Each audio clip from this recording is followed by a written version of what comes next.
Hi, can I interest you in basic religious freedom for people of all faiths and no faith? No, thank you. No, this is not America. My ancestors did not fight and die for the third world to come into our country. Your ancestors were colonizers. They came here to colonize, commit mass genocide, destroy all indigenous peoples.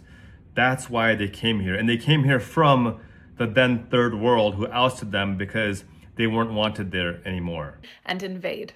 And they were literally invaders. I don't understand who you think you're talking about. No.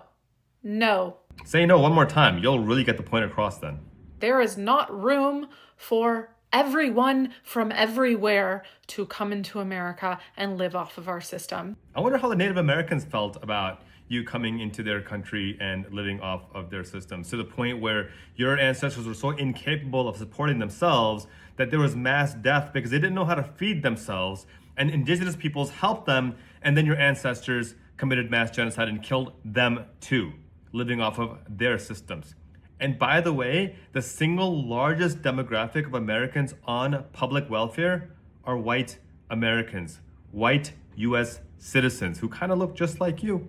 So again, I don't know who you're projecting towards, but you're talking about yourself right now.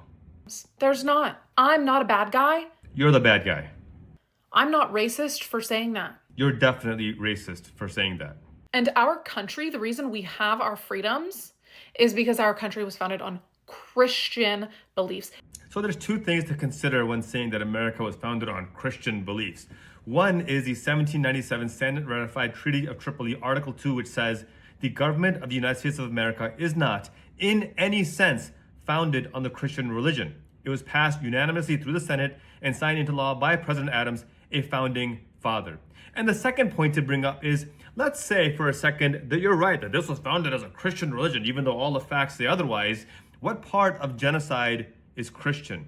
What part of mass enslavement of Africans is Christian? What part of human trafficking is Christian? What part of denying women any financial autonomy until 1974 is Christian? So if all those things are Christian values, then you are admitting to be a genociding, enslaving, patriarchal fascist, and you're proud of it.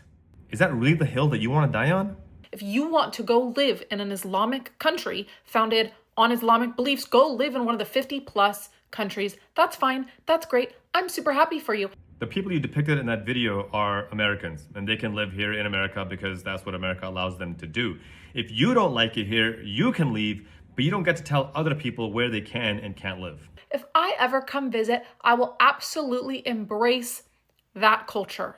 No, you won't. You won't even embrace American culture. You won't even embrace the American Constitution, which guarantees religious freedom. I will celebrate it as I would be in their country. I would not try to change it. American Muslims praying as the First Amendment allows and protects them is not changing American culture, it's embracing American culture. You're just too much of a fascist to realize it. No, we have to say no to this. No room for public prayer. I remember when MAGAs were celebrating Donald Trump praying in public, or at least pretending to pray in public. It's not prayer that you mind, it's people praying in a way that you don't approve of. You want them to pray exactly how you pray because your own faith is so weak. The only way you can feel better about yourself is by forcing your faith on others. That's not faith, that's fascism.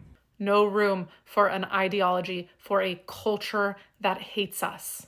Americans who are Muslim don't hate America. We actually love our country. You are simply creating a victim narrative to feel better about yourself and convince yourself that you're not the actual bigot that you are.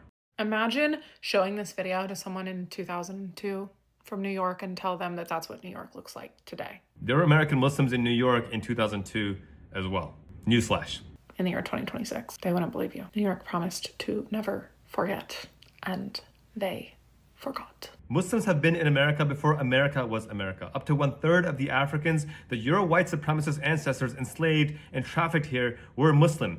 African Muslims built this country with their own hands and never got a cent of reparations from it. And now you are sitting here in 2026 pretending that you have some kind of authority over them.